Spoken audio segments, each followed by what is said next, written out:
মুস্তাকিম হত্যা মামলা না নিয়ে উল্টো বাদীকে গ্রেপ্তারের হুমকি দেওয়ায় আশাশুনি থানার সাবেক ওসি বিশ্বজিৎ সহ আরও 2 পুলিশ কর্মকর্তার বিরুদ্ধে অভিযোগ। আশাশুনি থানার সাবেক ওসি বিশ্বজিৎ কুমার অধিকারী, এএসআই শাইনুর রহমান ও এএসআই ইমরান হোসেনের বিরুদ্ধে মুস্তাকিম হত্যাকাণ্ডের মামলা না নেওয়া, হুমকি ধামকি, ভয় প্রদর্শন এমনই অভিযোগ তুলেছেন আশাশুনি উপজেলার শোভনাল ইউনিয়নের গোদাড়া গ্রামের হত্যার শিকার মুস্তাকিমের চাচাতো ভাই গোলাম রসুল। গোলাম রসুল জানান, আমি থানায় আমার ভাইয়ের লাশের ময়নাতদন্ত ও মামলা করার জন্য গেলে ওসি বিশ্বজিৎ, এসআই শাহিন আমাকে হুমকি ধামকি ও গ্রেপ্তারের ভয় দেখায়। আমি ওনাদের ভয়ে 1 সপ্তাহ বাড়ির বাইরে ছিলাম। পরে সাংবাদিক এস.এম. মহিউদ্দিন এবং গ্রামবাসী আমাকে আশ্বস্ত করলে আমি বাড়িতে আসি। OC Biswajit, ASI Shahin, ASI Imran এই 3 জনের কারণে আমি আমার চাচাতো ভাইয়ের হত্যার বিচার এখনও পাইনি।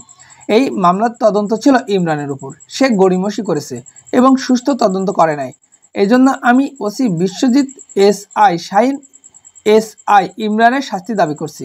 এতদিন আওয়ামী লীগ সরকার ছিল, এজন্য ভয়ে কিছু বলতে পারিনি। আমার চাচা আব্দুর রাজ্জাক কারিগর, চাচি আসমা খাতুন পারুল ও শোভনালী ওয়ার্ড আওয়ামী লীগের সভাপতি আলকেসুর রহমান এই হত্যাকাণ্ডের সাথে জড়িত আছে বলে আমি মনে করি। সুস্থ তদন্ত করলে সব বেরিয়ে আসবে। ওসি বিশ্বজিৎ এবং সেকেন্ড দারোগা শাহিন, আমি এই তথ্যটা যখন নিয়ে গেলাম তখন ওরা আমাকে একটা হুমকির মুখে ফেলায়। ওরা হুমকি দিচ্ছে যে আমার নামে নাকি মামলা হবে, এই জন্য এই ভয়তে আমি মনে করেন বাড়ি থেকে 1 সপ্তাহের ভিতরে পলাইছিলাম। আশাশুনি থানার এসআই ইমরান, এই কেসের মূল দায়িত্ব ছিল তার কাছে। সে এই তথ্যটা থানার ওসি বিশ্বজিৎ মণ্ডলের কাছে যেভাবে দেশে, ওসি বিশ্বজিৎ সেইভাবে বিষয়টা নেছে। আমি চাই এই থানার ওসি বিশ্বজিৎ এবং এসআই ইমরান ও সেকেন্ড দারোগা শাহিন, এদেরকে কঠিন একটা বিচার করা হোক, কারণ এদের কারণে আমি ন্যায় বিচার থেকে পিছনে আছি। এমন কিছু করা হোক এদেশের সরকারের কাছে আমি দাবি জানাচ্ছি যে এইরকম পুলিশ অফিসারদেরকে একটা শাস্তির ব্যবস্থা যদি না করে, দেশের গরিব যারা, আমি যেহেতু গরিব মানুষ, আমি কিন্তু এখনো ন্যায় বিচার পাইনি। এরকম হাজার হাজার গরিব মানুষ আছে, তারা এদের কারণে ন্যায় বিচার থেকে অনেক পিছনে আছে। আমি চাই এদেরকে একটা কঠিন শাস্তি হোক। সাংবাদিক এস.এম. মহিউদ্দিন বলেন, এই মামলার শুরু থেকে শেষ পর্যন্ত আমি আছি। বিভিন্ন দপ্তরে দপ্তরে ধর্ণা দিয়ে বেড়াচ্ছি, কিন্তু এখনো তার সুফল পাইনি।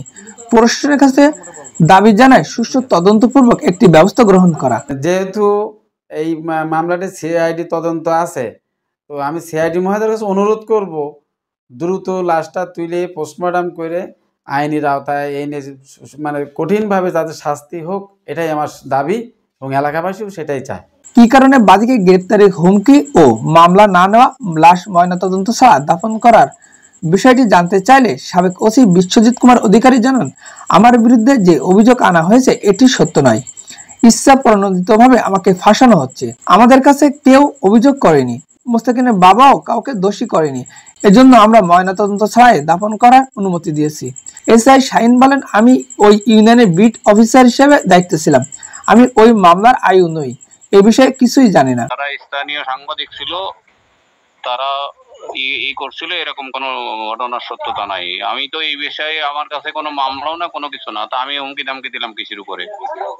তাকে আপনি একটা সাক্ষাৎকার নিয়েছেন, সেই সাক্ষাৎকার সময় আপনি বলেছেন এই মামলার বিষয়ে তোমার মামলায় হতে পারে, গ্রেপ্তার হতে পারো তুমি উল্টা, যদি এই রিপোর্ট যদি ভুল আসে। আমি তারে বলেছি যে আপনি মামলা করলে কোর্টে মামলা করেন, সমস্যা নেই, মামলা করতে পারবেন আপনি।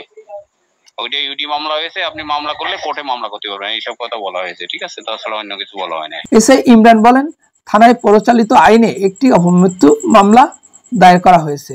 আমার বিরুদ্ধে যে অভিযোগ আনা হয়েছে এটি মিথ্যা, সত্য নয়। ওখানে আমি গেছি, আমি 1.5 ঘন্টা থাকছি এই জায়গাতে, বুঝতে পারছেন? একজন ব্যক্তি বললো না কোনো অভিযোগ নেই। একজন ব্যক্তি যদি সামান্য বলতো তাহলে তো এরকম হয় না। পোস্টমর্টম করতে আমার সমস্যা কোথায়? তারা বলছে যে ভাই পোস্টমর্টম করার দরকার নেই, দিয়ে দেন। ঠিক আছে, কাটাছাড়া করার দরকার নেই। ঠিক আছে, জনগণও বলছে, ওর বাপ মা বলছে, ভাই বোন বলছে। আর কিছু থাকে, একটাই ছেলে, আর অভিযোগ থাকলে তো আমরা দিতাম না। ঠিক আছে, আর এমন কিছু করুন না ভাই, আমার এখানে বিন্দু মাত্র কোনো সংশ্লিষ্টতা নেই। ঠিক আছে, এখানে আমি 2 ঘন্টা অপেক্ষা করছি ওদের জন্য। আমি মানে আপনি যদি বলেন বিন্দু মাত্র আমার ওখানে দুর্বলতা বিন্দু মাত্র নেই। উল্লেখ্য 10 জুন 2024 পিতা আব্দুর রাজ্জাক কারিগর সন্তান মুস্তাকিমকে পরিকল্পিতভাবে হত্যা করেন এমনই গুঞ্জন এলাকায় ছড়িয়ে পড়ে।